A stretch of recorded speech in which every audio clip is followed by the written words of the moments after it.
এফালে খৰাঙৰ কবলত খেতিপথাৰত চিৰাল ফাট আৰু আনফালে খহনীয়া জাহ গৈছে ভেটি মাটি কৃষিভূমি।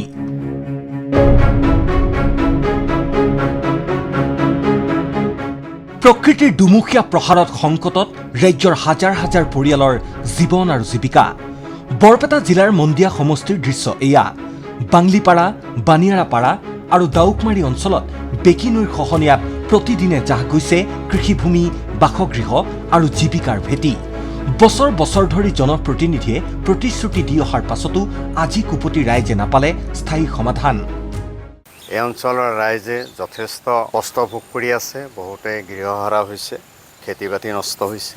এই গৰাখহনীয়া ৰোধ কৰাৰ ব্যৱস্থা কৰাৰ কাৰণে দাবী উত্থাপন কৰিছে। ইতিমধ্যে স্থানীয় বিধায়ক মাননীয় চেয়াৰমেন আলী আহমেদ ডাঙৰীয়াক যোৱা 15 তাৰিখে ফটোসহ এই গৰাখহনীয়াৰ চিত্ৰ তেওঁক দিয়া হৈছে।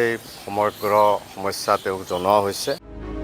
ইফালে কামৰূপ জিলাৰ ছয়গাঁৱৰ যোগীবাৰীত কলহী নদীৰ খহনীয়াত মুহূৰ্ততেই জাহ গ'ল জলসম্পদ বিভাগে নিৰ্মাণ কৰা জিঅ' বেগৰ বান্ধ। লাখ লাখ টকাৰ আঁচনি ফুটুকাৰ ফেনত পৰিণত হোৱাৰ অভিযোগ স্থানীয় ৰাইজৰ। পানটান যোগীবাৰী সংযোগী ৰাজপথৰ বৃহৎ অংশ খহি যোৱাত যিকোনো মুহূৰ্ততেই দুৰ্ঘটনা সংঘটিত হোৱাৰ আশংকা।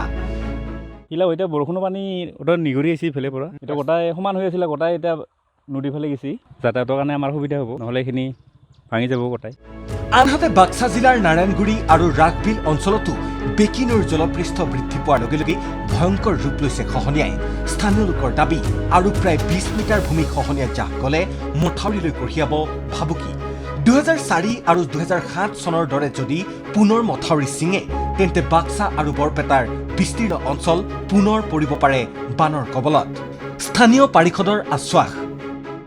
এতিয়া পাৰ কপইণ্ট দিয়াখিনিতো ঠিকেই আছে, আৰু ইয়াৰ ওপৰত আকৌ নাই বুলি 200 মিটাৰ মান এতিয়া মানে খহি আছে পানী বেছি হোৱাৰ কাৰণে। তো সেইটো ৰোধ কৰাৰ কাৰণে আমি আকৌ চিন্তা কৰিব লাগিব। 2004 আৰু 2007ত যোনটো ফ্লাড হৈ পেলাই আমাৰ খেতি মাটি যিমান বেয়া হৈছিলে, সেইটো যেন নহয়, সেইটোৰ কাৰণে মই ইয়াতে আহি পেলাই যুঁজ কৰি থাকে একচুৱেলি ক'ব গ'লে। আনহাতে যোৰহাট জিলাৰ তিতাবৰত সম্পূৰ্ণ বিপৰীত ছবি।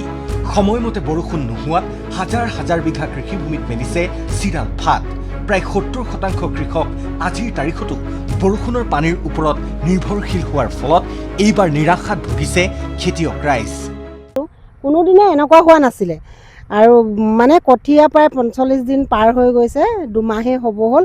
যদিও কেনেবাকৈ বৰষুণ আহে, কিন্তু খেতি যে কেনেকৈ হ'ব সেইটো কথা আমি ভবা নাই। মানে জলসিঞ্চন ব্যৱস্থাৰ অভাৱ আৰু খৰাঙৰ প্ৰভাৱত কৃষকৰ মাজত সৃষ্টি হৈছে হাহাকাৰ অৱস্থাৰ।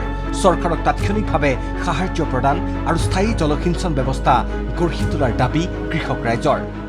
এতিয়া ৰুব নোৱাৰিলে ৰাইজৰ এতিয়া বিকল্প হ'ব, কাৰণ কেলে এই খেতিৰ ওপৰতে নিৰ্ভৰ। খেতিটো যদি নহয়, তেতিয়াহ'লে আমি বাকী গোটেই বছৰটো কেনেকৈ চলিম বা কেনেকৈ কি খাম? খেতি যদি নহয়, তেতিয়াহ'লে এই খেতিয়কসকলক কিবা এটা সাহায্য হিচাপে বা সহায়তি কৰে। Bureau report, ND24।